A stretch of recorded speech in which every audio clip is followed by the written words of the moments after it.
Hi, my name is Rhonda Seitz, and welcome to my virtual library for Education 325.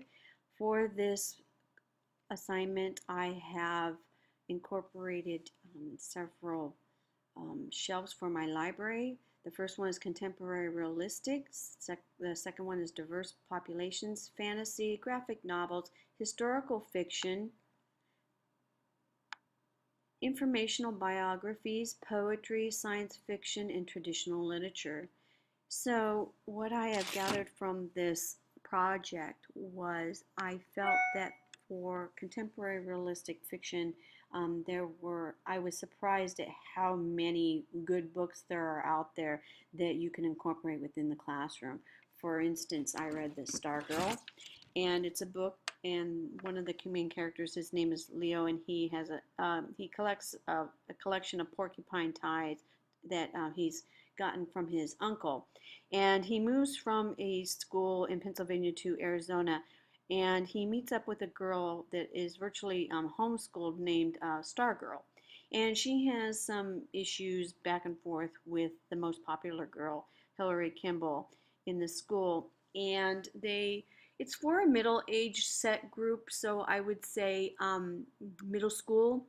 And what I like about this book is that it gives realistic situations, the cheerleading squad, etc., that most students at that age can relate to. So I felt like this was one of the books that I could incorporate. I also liked the book Wonder. I read that and felt that that was a really good book to incorporate in one of my favorites. Um, so when I go down to diverse populations, there were a few here that I was able to upload. I really enjoyed the sandwich swap, which we did incorporate within the classroom. I thought it was a great book to show kids that just because we have differences doesn't mean we can't be friends. I thought that was a really good book. I did read David's Drawings. Of course, that's a classic. We've all read it, and it does give you some meaningful lessons that you can implement into the classroom. So then when I go to fantasy, A Wrinkle in Time, of course, we all know that's very popular right now. It's also come out in a movie. I read it. I thought it was exceptional. It, again, shows kids some meaningful lessons, and thought that it would be very well received by the kids since it is a movie.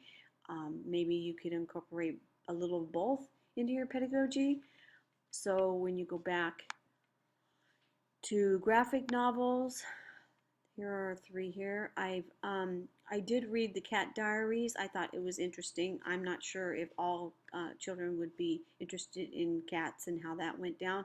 Kate the Great, I think she's a good example of how you don't always have to be perfect, and that sometimes the mishaps kind of work themselves out. So then I thought this one was really cute, the alligator that arrived with apples. Um, it's just a great little book that you could, probably a younger set group, maybe kindergarten to first, second grade. I read that, I thought it was cute, and it would be good. So then I went to historical fiction. Um, to Kill a Mockingbird's always on the high school list. I read it, and I thought it was, it's an exception. It's not a classic. There's a reason why it's a classic. The Book Thief, I read it. I thought it was an extraordinary example of how you could implement this into a history lesson.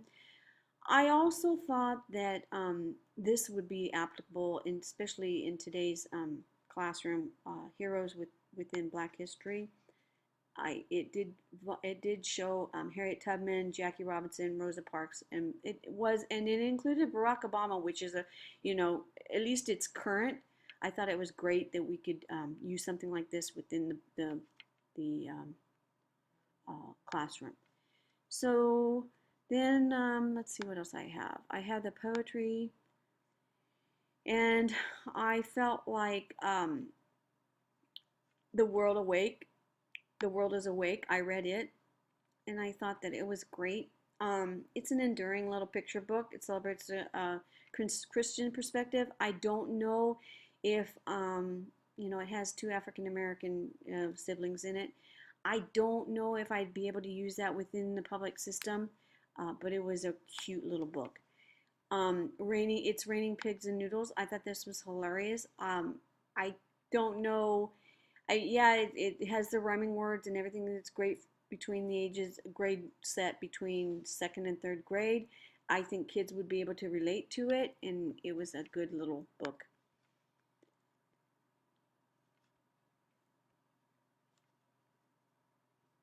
So then science fiction, I read Matched. I thought it was something that it could be relatable. Um, it's certainly a unique book, and I think that it would grab the attention of readers. Uh, I don't know what age group, maybe later middle school, early high school. So that was something that I did read, and it was a nice book. It's not little by any means. This one, I read this one, the Hello Goodbye book, window book. It's a book about a child's visit to their grandparents' house, and they say goodbye and hello through this picture window. And it's I thought it was relatable. It kind of shows what's another perspective of how people that may not have the opportunity to go outside and see what's going on, um, and they can take a good look at this. I thought it was a nice little perspective.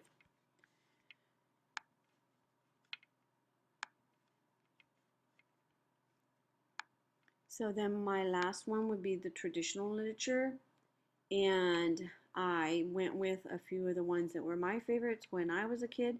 I thought that this one happens to be one of the hot ones right now, A True Story of Three Little Pigs. It gives you a recount of just a twist on the three little pigs story. I thought it was hilarious, and I think it's something that the kids, it would give them an opportunity to see the story presented in a different way.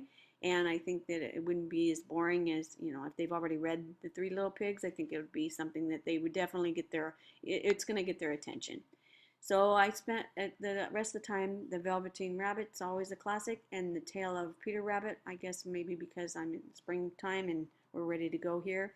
But I went with Little Chicken Little. They're just classics that I've had from a kid. And I think there's a reason why they're traditional literature and they're classics, but I would definitely use more of the contemporary genre. I felt like there were a lot of stories that you could find and implement.